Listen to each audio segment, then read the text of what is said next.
that would be great. And we're all ready to roll, and we'll take a quick roll call. Renee, Renee, licensee member, present. thank you, Renee. Jose, sorry, I think it's Jesse. Jesse, Licensee member, present. thank you. Jose, Member of the public, present. thank you. Nicole, Licensee member, present. and Kula. Public member, present. Thank you, Kula. All right, Your Honor, back to you. All right, so we are back on the record for what I believe is the last item for today. And I'm going to call the matter now. It is in the matter of the petition for early termination of probation of VJ Shellat and ProCare Pharmacy. The Office of Administrative Hearings number for this matter is 2022-090-526. The case number is 6251. May I take the appearance of the Deputy Attorney General, please? Yes, good afternoon, Your Honor. I am Deputy Attorney General Christina Jarvis, and I'm appearing here on behalf of the Attorney General for the people of the state of California. My role here is not adversarial, but it is intended to protect the public interest. Thank you. Thank you very much. And may I have the appearance of the petitioner? Would you please state your name for the record? Looks like your microphone is muted.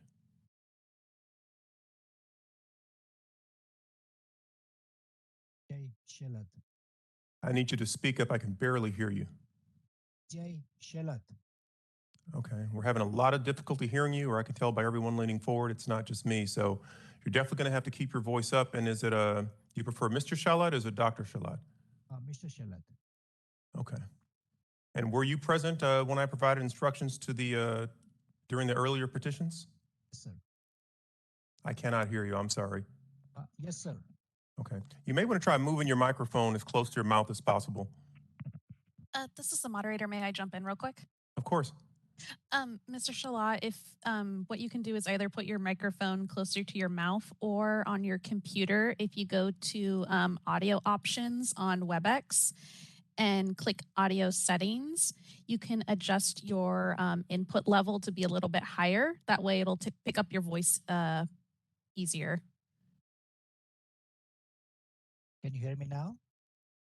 A little bit better. You're still a little quiet. And it might be that his computer's picking up the microphone and not the actual headset.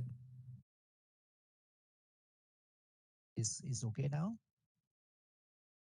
It's about the same, but it does sound like it could be the computer rather than the headset. So maybe you can direct him to go into his settings and make sure that it's his, I assume a USB headset rather than the computer that's set for microphone.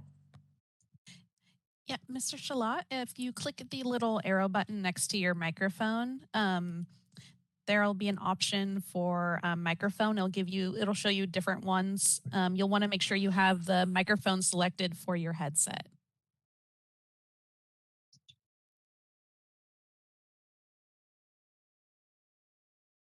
You can hear me better now?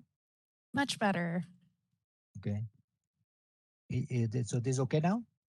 Yes. Certainly better. Thank you very much. And I'm really sorry about that. I had some throat infection last week, so I'm trying to get recovered from that. I had like a bronchitis a little bit, Okay. No, I think we can hear you pretty well now. It was just the microphone adjustment, I'm hoping. Yeah, sorry about that. That's just fine. So I believe you said that you did hear the instructions that I provided to the participants earlier? Is that correct? Yes, sir. Yes, sir. Okay. Do you have any questions for me before we get started? No, sir. Okay. Then now will be the appropriate time to hear the background information from the Deputy Attorney General. You may proceed when ready, Ms. Jarvis. Thank you, Your Honor. This matter arose via an accusation filed on July 23rd, 2019 against petitioner's pharmacist license and ProCare Pharmacy, which petitioner owns and was the pharmacist in charge, or PIC, for. For the causes of discipline that I will discuss, I will just refer to petitioner as a whole, meaning petitioner Shalat by and through his acts as the owner, and then PIC of petitioner ProCare. And in this case, the pharmacy itself is also petitioning for early termination of probation through its owner and former PIC, Petitioner Shalat.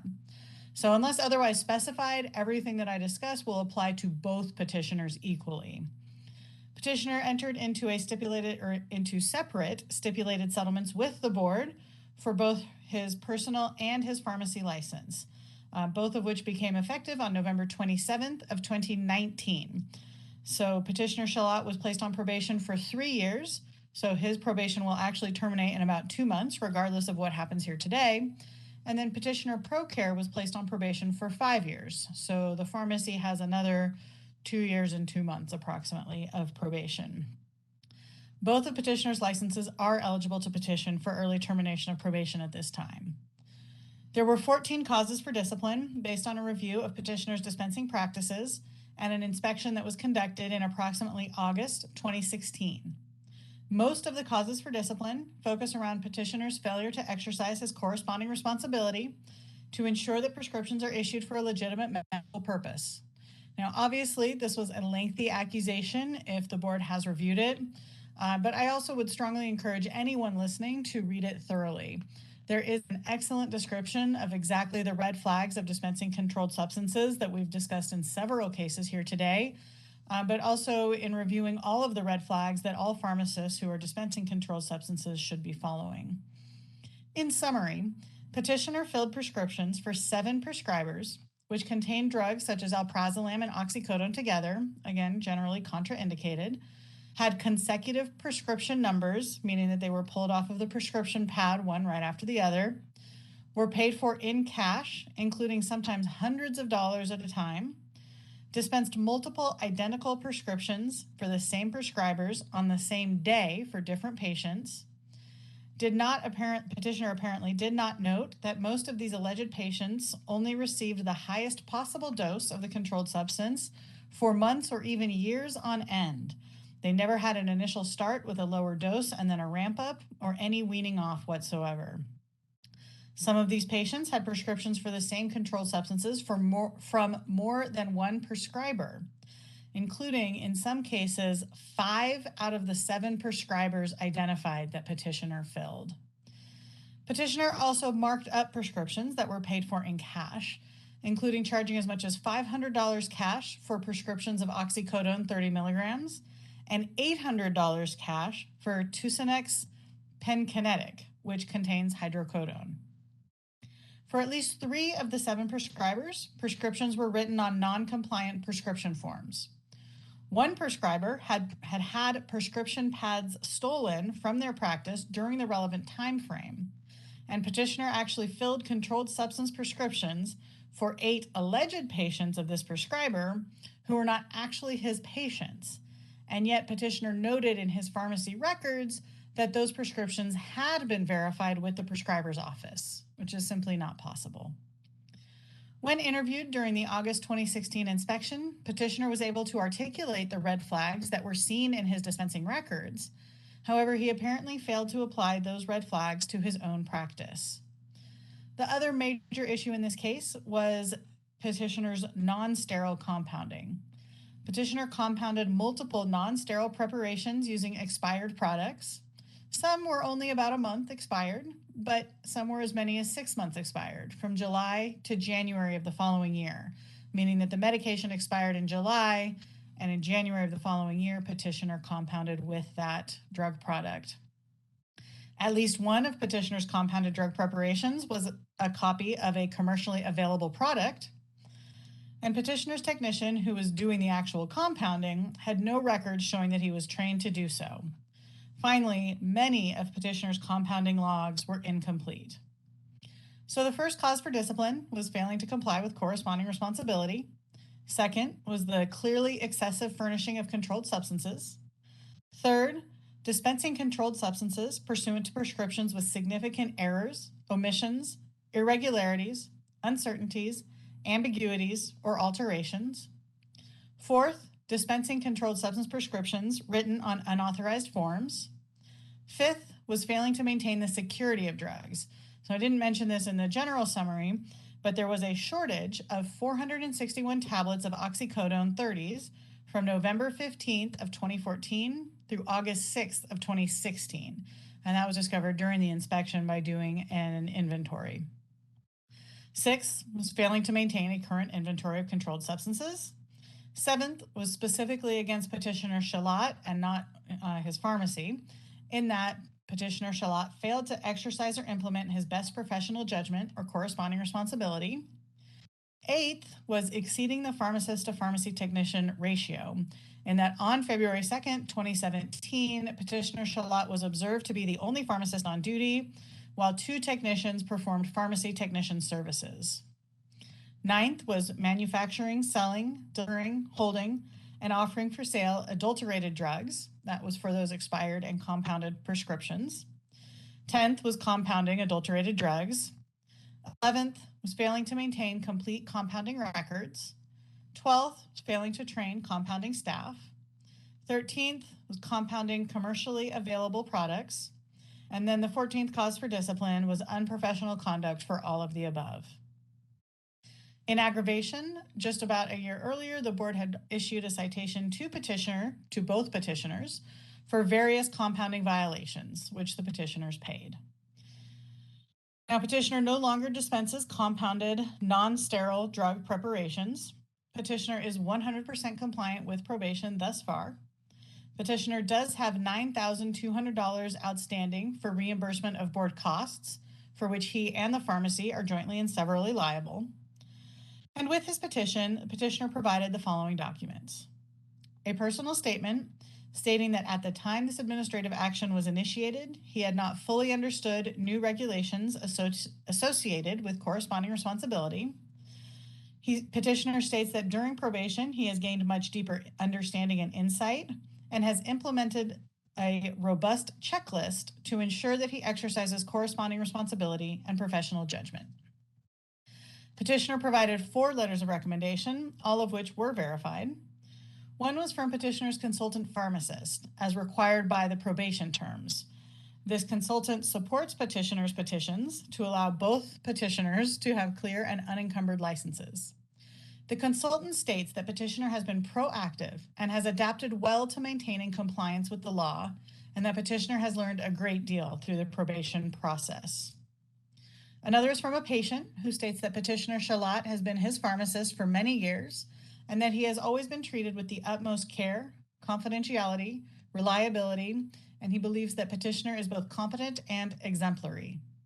The third is from a 10-year patient who states that petitioner has continuously provided highly professional care, including a unique and individualized healthcare experience.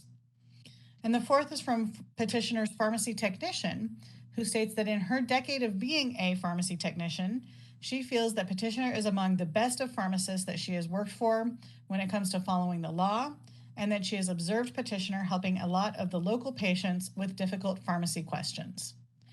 Petitioner also provided 36.5 hours of CE certificates from August 6th of 2020 through June 9th of 2022. So at this time, I would like to move Exhibit 1, which is the petition packet consisting of the documents just identified, and also includes the notice of hearing, the agreement for electronic recording, and a memorandum to the board as Exhibit 1. The document described by counsel has been marked as Exhibit 1 for identification and is admitted into evidence. Thank you, Your Honor. Then Exhibit 2 is the underlying decision and order for petitioner Shalat only. It does include the accusation for both petitioners, but since the stipulations were separate, I have them separate in the exhibits. So Exhibit 2 is solely for petitioner Shalat, and I ask that it be admitted at this time. Okay, that document has been marked for identification as Exhibit 2 and is admitted. Thank you, Your Honor. And Exhibit 3 is the underlying decision and order for petitioner ProCare Pharmacy. Similarly, it also has the accusation, but is the stipulation specifically for the pharmacy. All right, that document has been marked as Exhibit 3 and is admitted into evidence. Thank you, Your Honor. At this time, I will cede the floor to petitioner. Thank you very much. So, Mr. Shalat, now is your opportunity to present any evidence that you have in support of your petition. Do you intend to call any witnesses on your behalf? No, sir. Are you ready to testify? Yes, sir. Okay, please raise your right hand. Do you solemnly swear or affirm under penalty of perjury that the testimony you provide today will be the truth, the whole truth, and nothing but the truth? I do, Your Honor. Thank you. Please lower your hand. And now state and spell both your first and last name for the record. Vijay, V-I-J-A-Y, last name S-H-E-L-A-T. Thank you very much. You may proceed when ready, and please remember to keep your voice up. Okay, sir.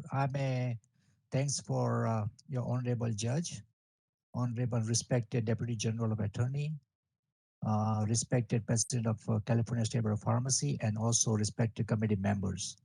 I really thank for giving me a chance to come and express my few things regarding my termination of my probation.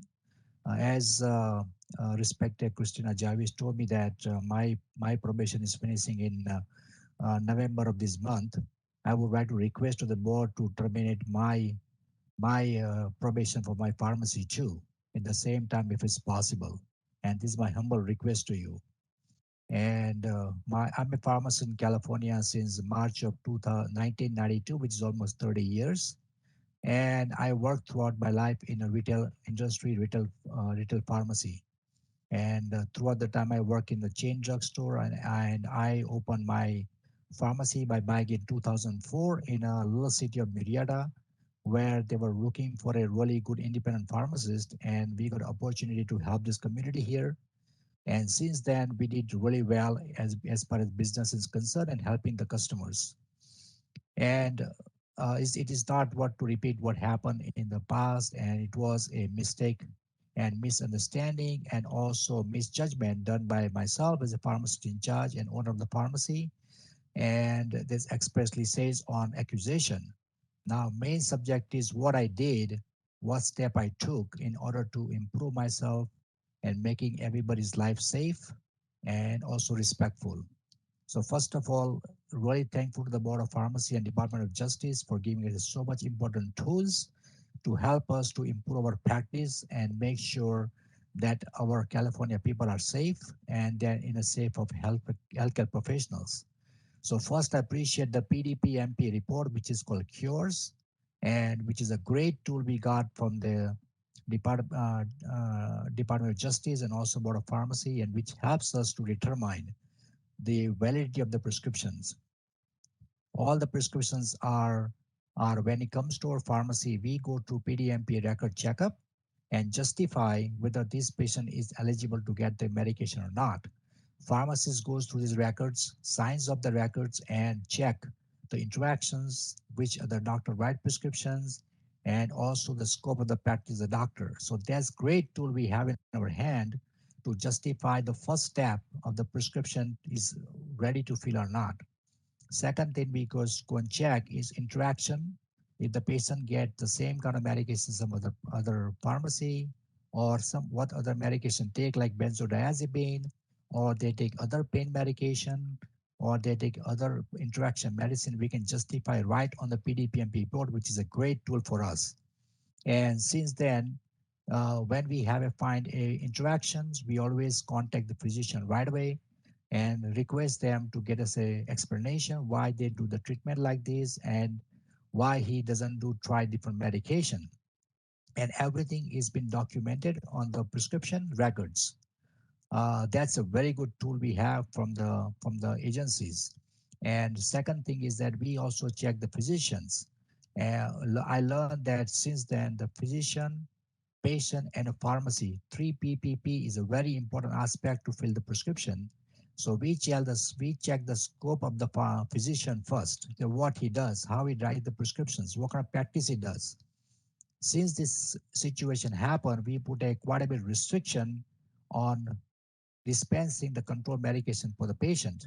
Is that we are, first of all, some general practitioners writes a lot of controlled substance to patient, and they are not expertise in writing so much pain medication.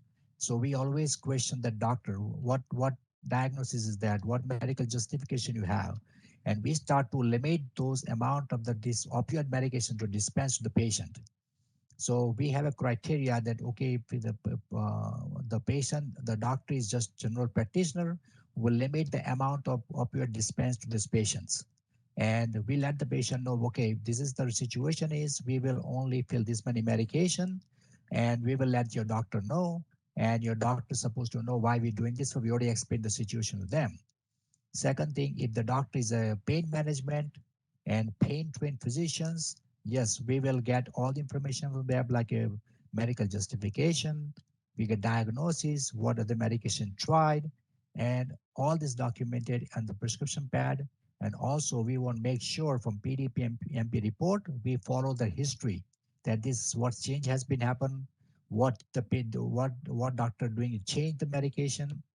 So this is a great experience for me to follow through the physicians about the different therapy management he does. And also we also did a lot of DUR called drug utilization reviews, and it has to be incorporated physician in the DUR setup. So when any insurance rejects a claim for some reason that, okay, this medication is an interaction, these are too much of a dose, we always involve our physicians to get the DUR clarification from them, which is a very good information we got from the doctor, and doctor doesn't even know all this happening. So sometimes they stops right there. Okay, the patient take benzodiazepine and narco. No, don't dispense this medication, or dispense to the different frequency, or dispense to the lower strength.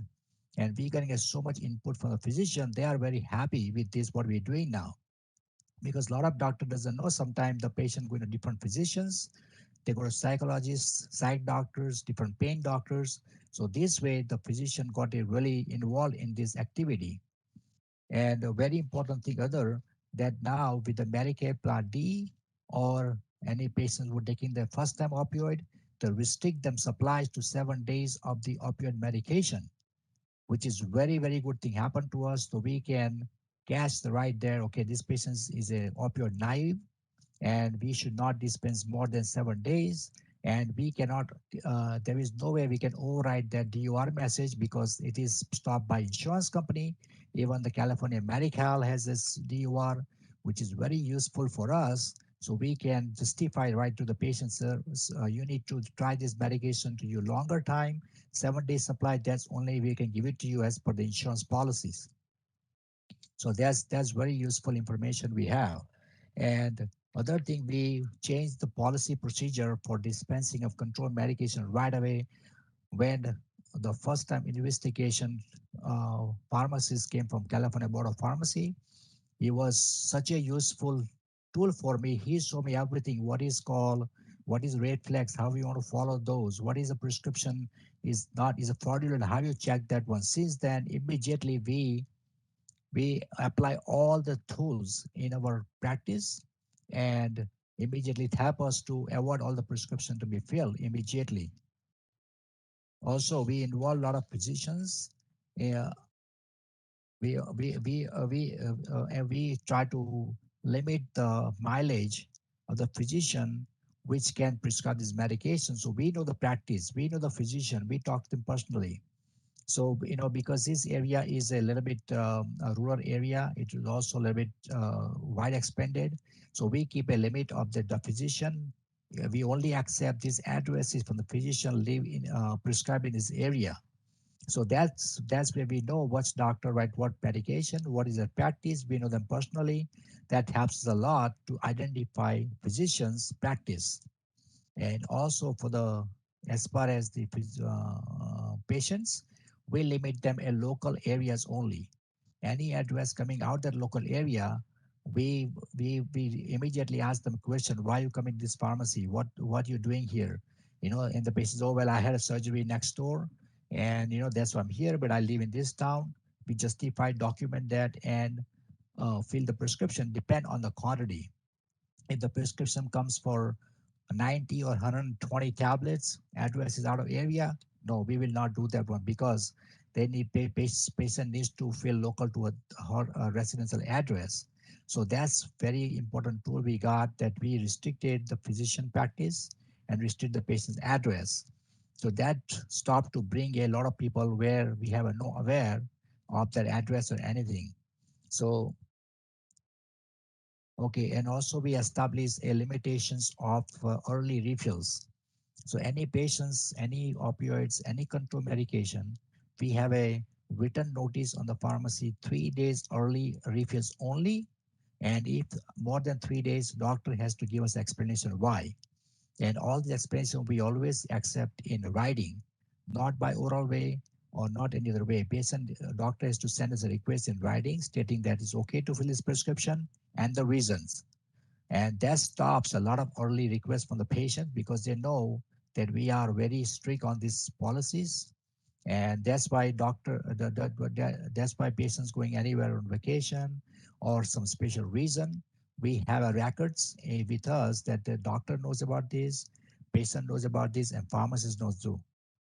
So that brings us a lot of control over dispensing of this medication. And also during this time, we change our wholesaler right away. We used to have a wholesaler which is very liberal in giving us a medication, and they had no proper recording of the seizure orders. They have no proper records of giving the medication to us. Sometimes they will double be the order, and sometimes I get so many control medication. This is unbelievable. That's why immediately we change the wholesaler, and we sign up with a wholesaler which has a pretty much strict guidelines to give the medication to us, and they only give you certain amount of controlled substances.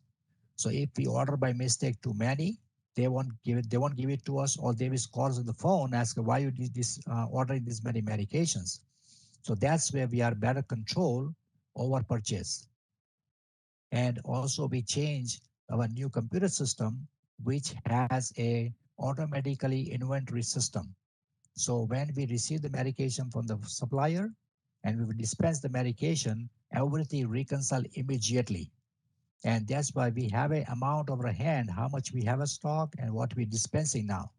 And in the old days, we reconcile our inventory, everything every month, once a month. At that time, we realize, oh, how much we fill this prescription. That time is gone now.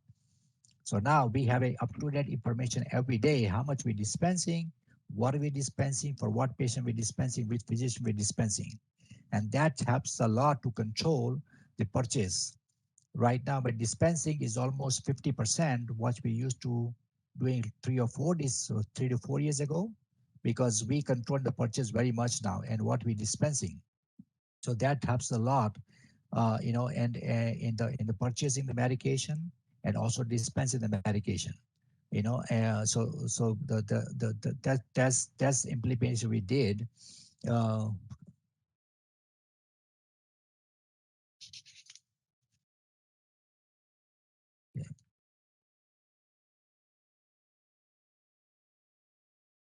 okay, and very important thing is the reconciliation. The Board of Pharmacy brought a great rule that we have to reconcile every inventory every 90 days, Schedule 2, and once a year for the Control 3, 4, and 5. This brings us so much information to us handy on ourselves right away that when we do reconciliation, we know how much we're dispensing for certain drug and why we're dispensing this one. So that keep update with the dispensing records and everything, and our inventory keeps very perfect. That's where we appreciate Board of Pharmacy to bring all the good rules for us, which brings indirectly to us under control. And reconciliation is such a tool that we can catch right there where the medication is missing or not, or where we're dispensing, what manufacturer we're dispensing, and that's where we have all the records handy, and that brings us a up to date record of inventory and up to date dispensing history of each pharmacy. Of a pharmacy, and I'm always here as a pharmacist in charge.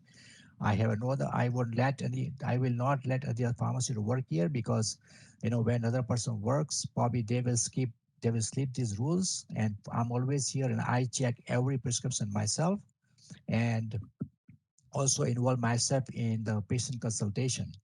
And other thing, very important thing happen is e-prescription. Now we only accept the controlled substances by e-prescription only, not by written prescription. So there is no question like before that patient write fraudulent or stolen pads. That information is not there anymore. So we only prescribe e-prescription. So that is a great tool for us to make sure these prescriptions come from the right source.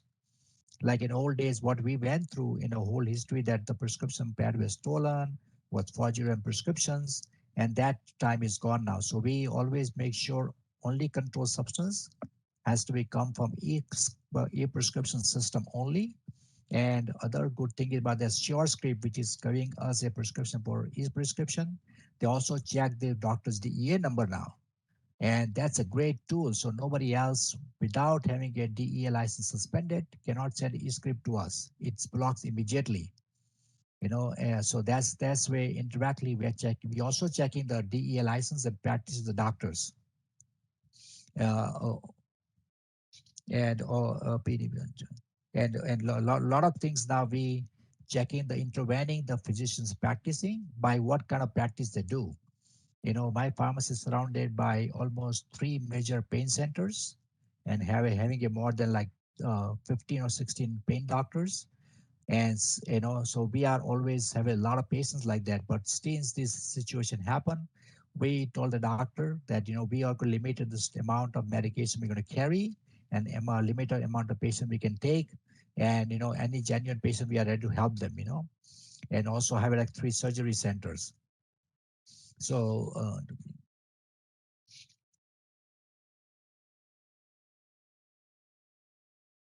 okay, and as of right away after this incident happened, we immediately stopped the compounding activity.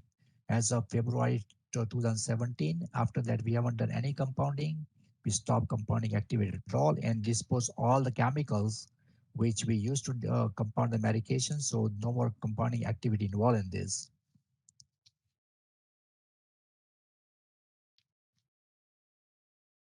And also, we are only buying all the controlled substances from our main wholesaler. No, we are not ordering anything from any other wholesaler. So that controls the purchases in our hand. And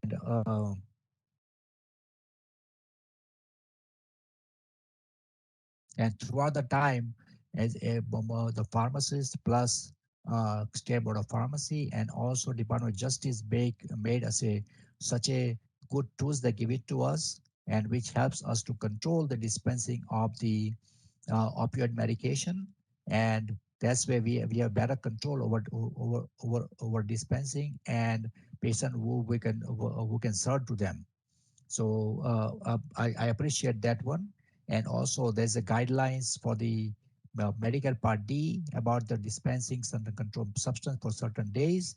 That helps us a lot to keep the diversion away, and also extra medicines of the patient at home unused, which is caused also a problem in the home. So 7 days tools is very important for us to keep the patient control how much medicine they can get.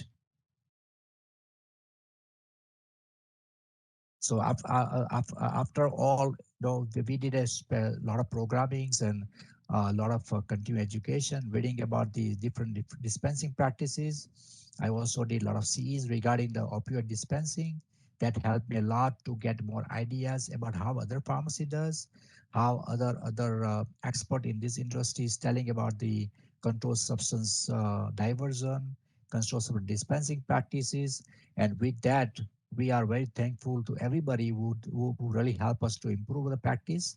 Sometimes when we get so much busy with our own business, our own practice, and with our own administrative things inside the pharmacy, we forget what is important to run the business. And the very important was this, the law established by Board of Pharmacy. We appreciate them. And they really helped me to learn new things. And I appreciate the Board of Pharmacy Inspector who comes for visit me every 3 months. And it is a very, very essential for my practice. And she guide me so properly that, this is the way to practice. And we follow every guidelines they provide to us. So after all, I learned that, it takes integrity and compliance of the law is a very essential thing for myself, for my family, and for my survival of pharmacy.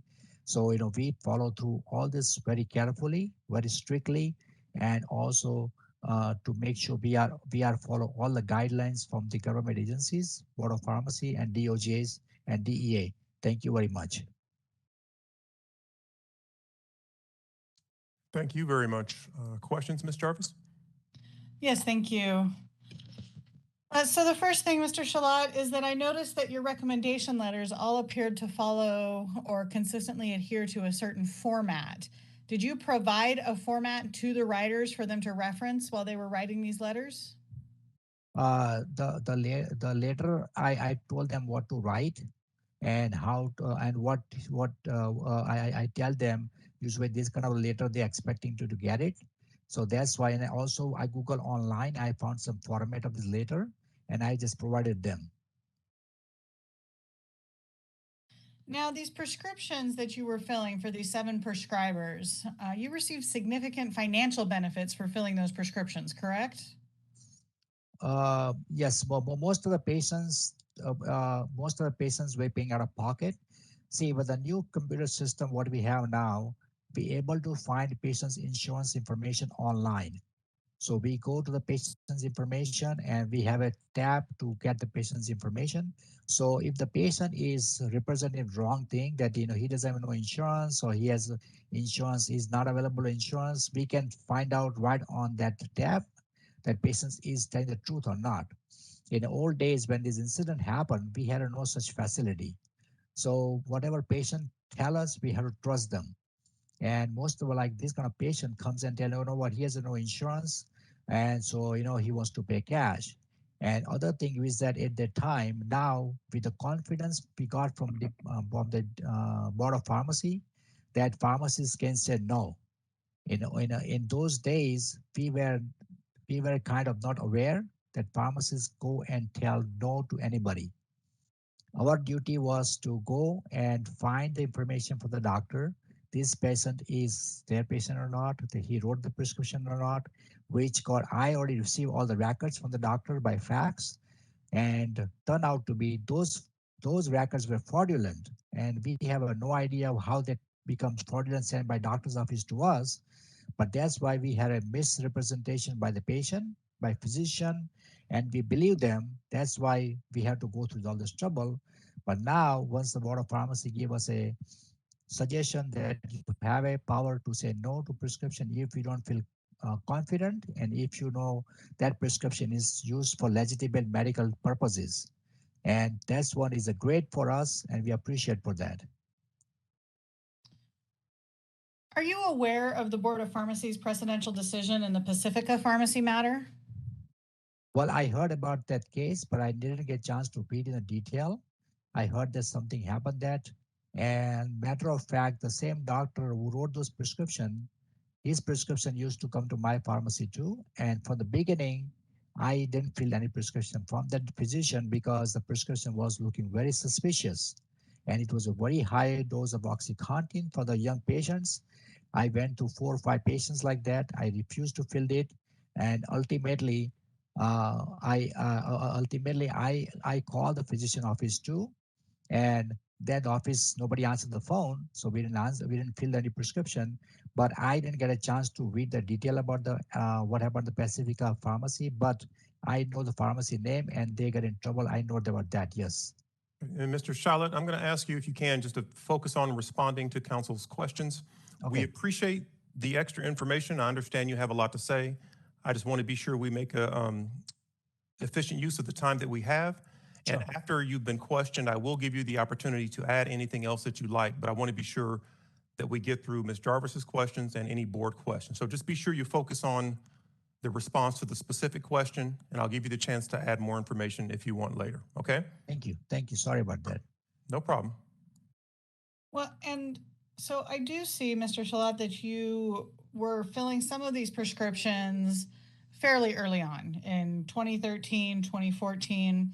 So the Pacifica Pharmacy decision was made precedential on August 9th of 2013. But the last date that I found in the accusation that you filled one of these fraudulent prescriptions was in September of 2016. So that would be 3 years and 1 month after Pacifica Pharmacy had been made precedential. So you stated that you are currently aware of Pacifica Pharmacy, but in those 3 years from August of 2013 to September of 2016, were you familiar with it at that time? No, I was not. And so during those 3 years, did you not do any continuing education or review any Board of Pharmacy information about these types of red flags? Well, during the 3 years, I didn't do. I was only need to note about the red flag, and we need to check all the red flags. When my board of pharmacy inspector came for investigation, he showed me how to check that one. But till then, I was knowing about we have to just check the prescriptions and the missing part of fraudulent prescriptions, but I was not aware of any of the red flags that we check individually. Okay.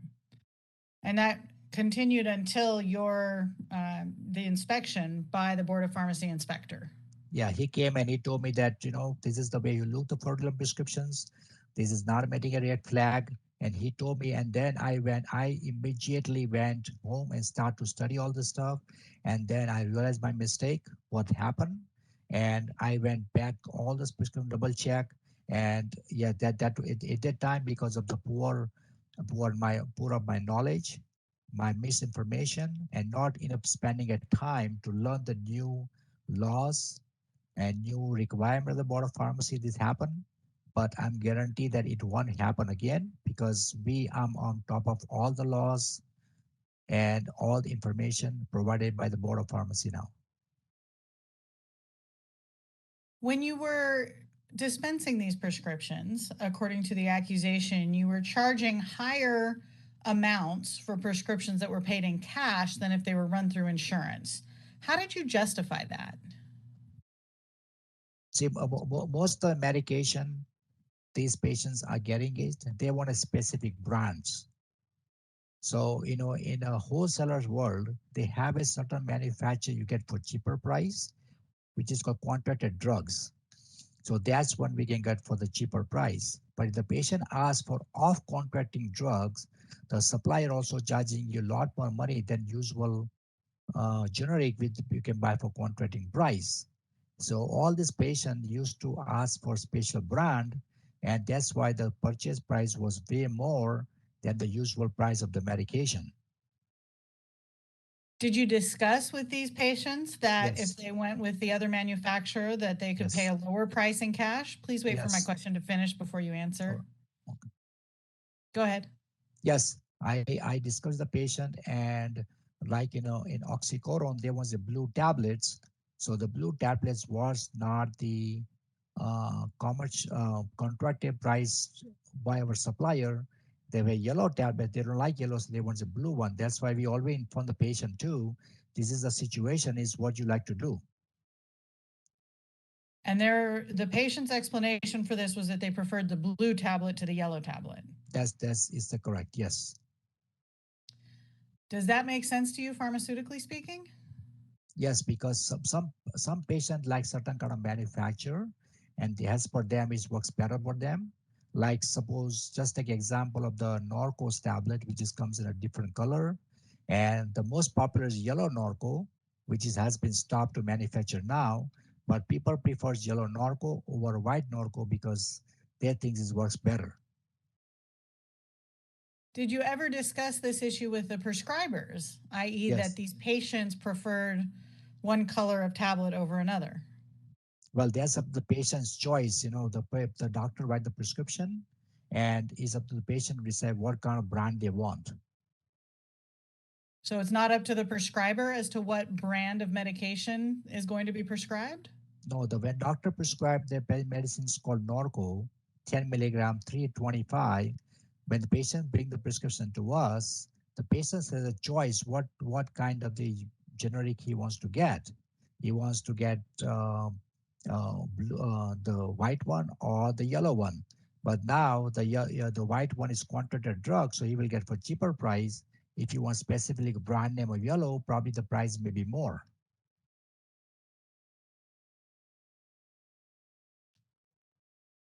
So if I'm following you, these patients would bring in a prescription, let's say for Norco, and you would look at this and then tell the patients, if you get yellow Norco, it's going to cost you $500 for your prescription.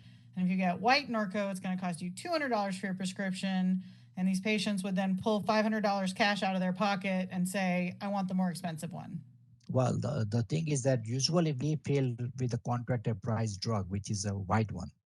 So we gave the, okay, this medicine's ready. They said, no, I don't want this one. I want a yellow one. And then we tell the patient right away, there's a price difference between two, so there's substantial price difference. The white one is cheaper, way cheaper, and there's yellow, and still they prefer for the yellow one. So it's up to the individual choice. And that didn't cause you any red flags or concerns about the legitimacy of these prescriptions? Oh well, that's normally even today we have some patient comes and they want only certain manufacturer because they have a psychological thinking that this works better than other, and we have to follow the guidelines because we want to give a cheapest generic, and if it doesn't work or give them a harm or give them allergies, we have no idea why they will ask for it.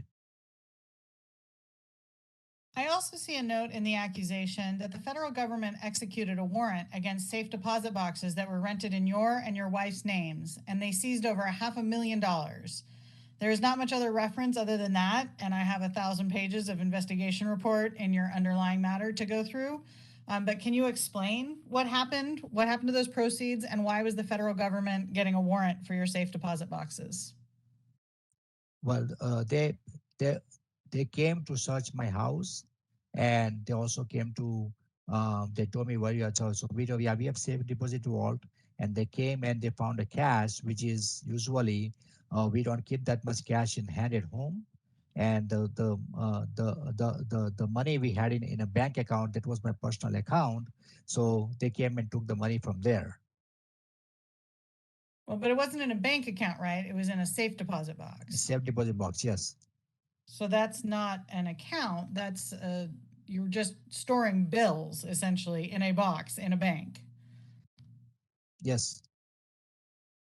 And so why was the government interested in your safe deposit box? Why did they search your house? What did they think you were doing? Well, they got out doubt that we are keeping some medication in our home.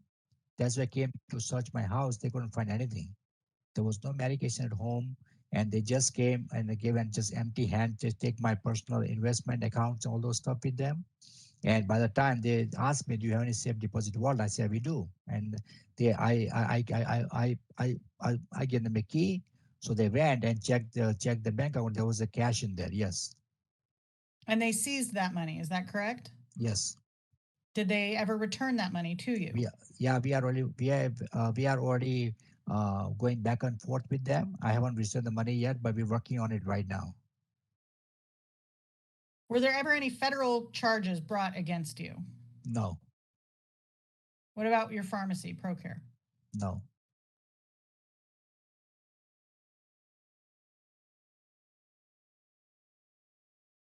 I have no other questions, Your Honor. All right, thank you very much, Ms. Jarvis. Questions from the board, please. Thank you. I'll start with Renee. Okay, thank you. Hi, Mr. Shalat. I do have a question. So you are essentially ending your probation for your license, pharmacy license. I'm sorry, your pharmacist license. Yes. But you are requesting to have your pharmacy license reinstated early. Is that correct? Yes, yes. It does say I'm supposed to have 5 years on my pharmacy license. So if I can get a both probation finished at the same time, I'll appreciate that. And then, so I'm just trying to understand what sounds like you've been working in that pharmacy. So how will things change if you were to get your pharmacy back? You would be working there again. It would basically go back to your pharmacy, and you are going to be the owner and PIC. Yes, it's everything will be same as it is.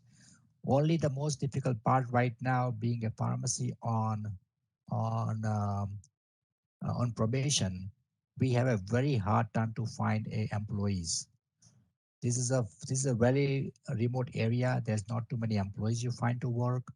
At the same time, that's why since this happened, most of the time me and my wife only working in the pharmacy, And since COVID, since 2.5 to 3 years, me and my working 7 days a week here. The reason is that we try to hire a technicians here, and on the ground of probation, most of our technician quits. Probably they stay for a month, 2 months, 3 months, and they quit. And on the ground that they don't feel safe to work here because we are pharmacy probation. That's one of the things, very major thing. Second thing is that I'm working so long, so many hours here. I would like to get some help from other pharmacists to just cover up me for a few days a week. And a lot of pharmacists doesn't feel safe to work here being on pharmacy probation because they worry about that license can get hurt too. And so that's another thing is that other more important thing is that right now we are tied up with because of probation, we only tied up with the certain suppliers. Like if I want to change any wholesaler, I change to my other host, my purchase power, I cannot do anything because other wholesaler will not accept me till my probation is on. So right now, what a wholesaler we have, they are overcharging the price to us for all the medications. They don't give us the rebates anymore. And it is so much economical and financial hardship on us because every medication has been overcharged. And we have a no say to in that because I don't have any way to escape that to go somebody else because then some other supply will not take me right now. And the same also issue with my PSAO, which is my contracting organization who signed my contract. Those guys, I cannot quit them. I cannot leave them till they everything is cleared because other PSAO will not take me as their member because when it's a probation is a pharmacy, this is no, we won't take any pharmacy with a probation in there. So these are the main very important factor which is hurting our progress and also hurting our financially to run the business is right now is very difficult because we are buying pricing the price of the drugs are so high for us and and we also cannot we dropped insurance company too because Envision drop us from insurance, also Express Script drop us from insurance. Luckily we got back on that, but also insurance company dropping us left and right, so it's very difficult to survive in the business. Okay, thank you so much. You're welcome. Appreciate all the information. I don't have any more questions. Thank you. Thank you, Renee. Jesse? Hello, thank you so much for coming before us today. I do Thank have you. a few questions for you. After reviewing the original decision, you were able to explain to the board inspector in 2016 the process of screening controls, including reviewing cures, assessing red flags, and detailing appropriate starting doses for alprazolam, Norco, and oxycodone, but those things were not implemented into your practice. So knowing this, I guess my question is, why weren't those steps implemented at the time? Okay, so originally we had an idea that as long as doctors okay this prescription or they send us a request that everything is fine on that part, we had a big impression that we are required by law to fill prescriptions.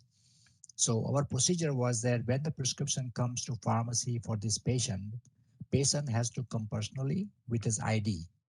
So we take the prescription, we take ID, we make them copy and send a request to the doctor for further explanation why the patient using this medication, what the dose is too high. They have to send us the reply by fax. And till then, the prescription will not get filled. So once we fax the request to the doctor usually sends the request back to us by faxing, by giving a diagnosis, medical justification, what other drug he tried, and all this attachments has been given to the investigation inspector of the board, and he took all the paper from it. Every prescription has a booklet of information of all these doctor who signed this by fax. So once we get it, we had no reason to argue the doctor. We have no reason to believe this doctor till later on we find out the board can give us a right to say no in their circumstances too. So that was a big confusion or lack of information on my part. Right. Okay.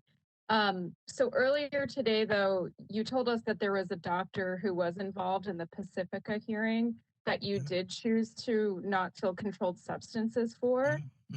So I guess if you believed that you had a legal obligation to fill it if the doctor approved it, why did you choose to refuse prescriptions for controls from that provider? Because that when that prescription came in, the prescription was for OxyContin 80 milligram, 180 tablets, 2 tablets 3 times a day, which is 160 milligram 3 times a day for that tablet. The guy who came in my pharmacy, I was outside my door and he came to my pharmacy without any cane. He was just walking straight. When he came inside the pharmacy, he came with a cane, and he was a young guy, probably around 23, 24 years old. And the guy came in with the cane, and he was asking me to fill prescription. I says, I saw you just now. I didn't say the patient. I said, I saw you without cane. You were walking fine. That's why I didn't feel comfortable to fill this prescription. So I called the doctor and there was no answer. Then I called my other fellow pharmacist in that area. I think the doctor was from Cerritos. So I called a few pharmacists there and find out that what kind of practice this doctor does. So at that time, I find out that this doctor write a lot of prescription for the OxyContin for the young kids. That's why I didn't fill the prescription. No. Okay. So you mentioned a couple times that you would hire technicians and they would work for about a month or so before they would left due to the probationary status. When you hire ancillary help, are you disclosing the probationary status at the time of hire? Yes, we do. And also they need to sign a acknowledgement that we let them know, we inform them, and we have a notification of the settlement on our notice board outside, right in the front of the employee when he comes to sign in. We are right there. We also offer them to give them a go to online and read every information. We tell everything to them. They acknowledge everything, and in a few months they decided, okay, you know what, they don't feel safe to work for you, and they just quit. So why do you think it takes them a period of time before they actually decide to quit if they are notified right away of the probationary status? Well, so sometime, they get a better opportunity to go somewhere else, and they're probably finding some reason to quit. And we have no objection. They can, or maybe sometime they start to feel unsafe that, this is not they want to do, or that's why they don't want to work here. I'm not sure, but one of the technicians gave us a reason that because of that, this doesn't want to work for us. And we gladly understand everybody has a own choice, and we will not tell any employees, okay, you know what, there's nothing happened to us. No, that's not right to tell. So they have a choice, and we accept that. Great. And then the last question I have is, in your petition under question 16, discipline number 9, you listed that you compounded commercially available tretinoin 0.1% cream. And then you go on to clarify that it was by request from a doctor with an unavailable base. I guess I'm just curious why you included that last part when listing your discipline. See, we know that tretinoin cream was available 0.1% in a manufacture by generic manufacturers. The doctor was a dermatologist, and he wanted to treat this medication not for acne. He wanted to use this medication as a spot remover. So he requested us to make with the specific base, and he wanted to use the base made by Gallipot. And that base, so I says, you know what, is available commercially. Why you want to do this one? He says, well, he doesn't like this base, the made by manufacturer, because it doesn't take away the spots. And so that's why he gave us a formula, formula was attested by him, signed by him, and also given the Board of Pharmacy Inspector that he wants to make this one. Second thing was that the manufacturer 0.1% tretinoin comes in a 20-gram tubes and 45-gram tube. He wants me to make him for 30 gram for his patient and make it only for $28.99. So only, and when you buy out of market, it is almost $64. So he says he wants to serve his patient by giving for $28.99. And that's why he wants to use this base, this price, and this medication for these patients. Okay, so is it your understanding then that it's okay to compound commercially available products as long as it's requested by a doctor and with a base that's not commercially available? Yeah, that was my understanding, yes. Okay. And Great. then I the don't board have of, any other questions. okay. Oh, sorry, you can go on if you had a last one. Then the board of farm inspector who came to investigate, he told me that, you know what, doesn't matter. As long as chemical is the same, base doesn't count. You cannot do that. You cannot do the compounding of same chemical, same strength if it's available. I said, and then my misunderstanding has been cleared. And since then, we haven't made any compounding. No. Okay. Well, thank you so much. Good luck today. Thank you. Thank you, Jesse. Jose? I have a question. Can you tell me what was your profit margin on your Norcos on the generic versus your brand? Probably I will say the brand name Norco or generic name Norco. Yeah, was there a higher profit margin on your branded Norco versus your generic? Yeah, generic is always more profit because brand are so expensive anyhow. To give it to the patient with that price is outrageous. Like Tusionex, Miss Christina Jarvis was telling about, that's a brand name cough syrup is very expensive anyhow. When a patient was paying out of pocket in cash and they were paying more for the brand versus generic, was the profit margin still slimmer with the brand versus generic? Yes, it was definitely slimmer, yes. Okay. And to the $500,000 in cash, can you just tell me what was the thought behind $500,000 in a safety deposit box? See, there is no intention, but see, a lot of time we had a few problems with that too. Every time we go to deposit in the bank, bank asks us for ID when we deposit the cash. And every time myself or my wife has to go to the bank and deposit the money. And every time, sometime when we send my son or my employees, they don't feel safe to give them ID for deposit for my business. And that's why we try to accumulate the money at home, and we paid every taxes possible on all those income. We paid taxes on this too. So it was just they had a cash, but we paid every tax possible on those. So the thought behind carrying the $500,000 in a safety deposit box was carrying it, taking it from your business, taking it home versus to the bank because you didn't feel safe at the bank. Is that what I heard? Yeah, the thing is that when we deposit those money to the bank, they ask for ID every time. So if my wife or my has to go myself, then they will accept the cash. Otherwise, So then the cash made it back to your home, and then it made it back to the bank eventually. In a safe deposit vault, yes. But it still made it back to the bank. Yeah. But not in my bank account. It's in a vault.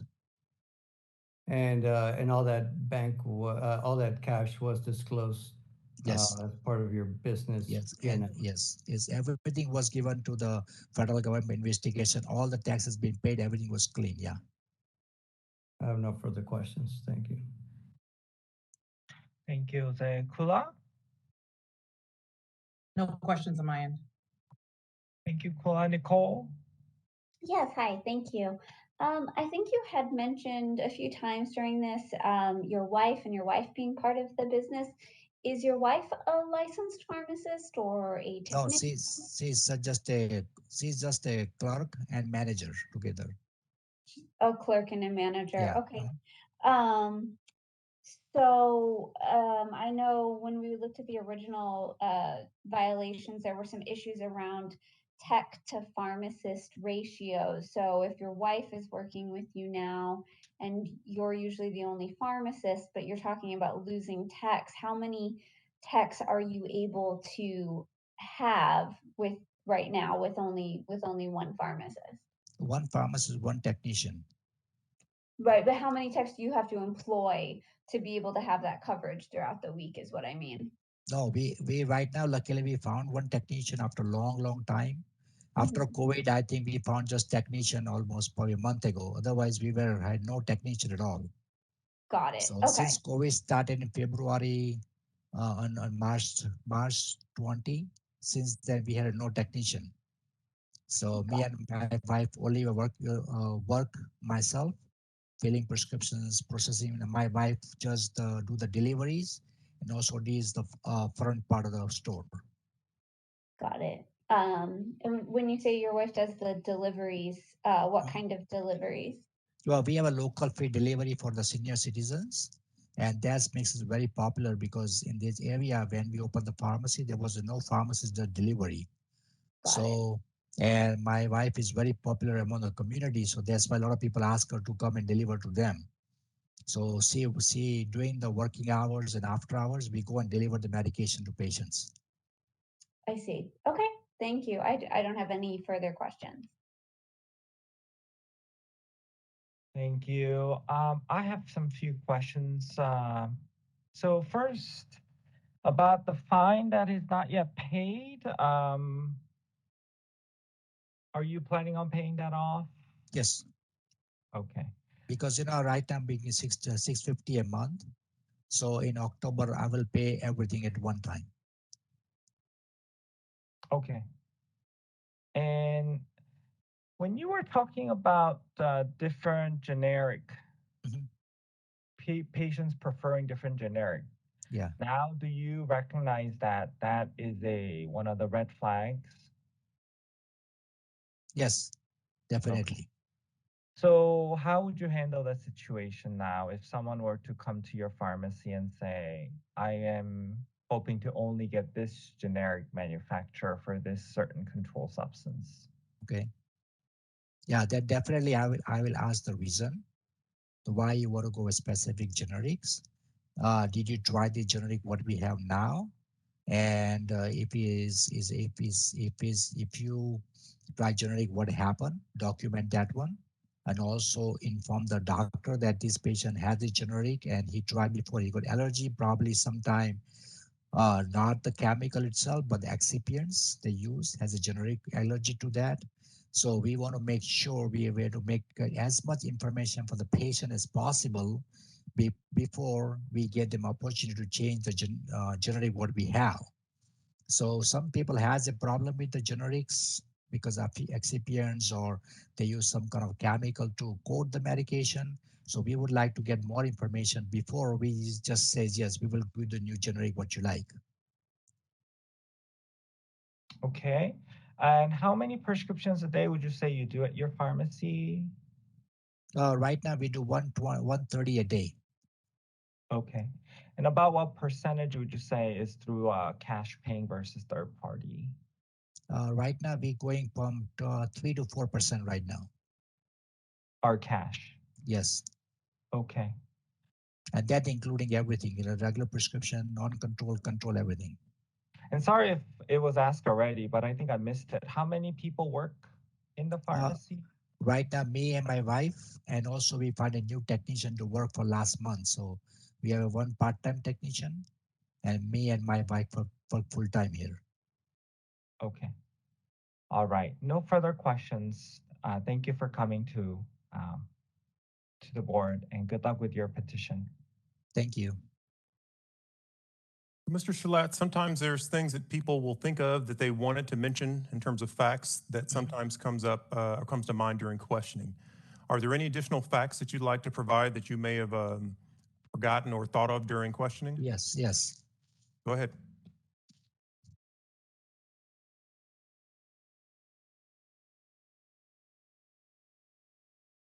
Since I became a pharmacist and worked for the corporate store for so long, and then I started my own practice, we still had an old memories when they train us as a pharmacist to say never say no to patients, never say no to the doctor.